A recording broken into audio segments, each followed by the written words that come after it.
الشيطان الرجيم. بسم الله الرحمن الرحيم. إن في خلق السماوات والأرض واختلاف الليل والنهار والفلك التي تجري في البحر بما ينفع الناس وما أنزل الله من السماء من ماء فأحيا به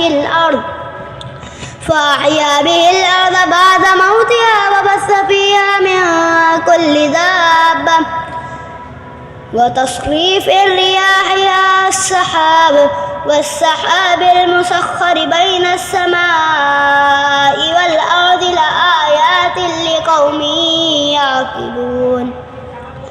ومن الناس من يتخذ من دون الله أندادا يحبونهم كحب الله والذين آمنوا أشد حبا لله.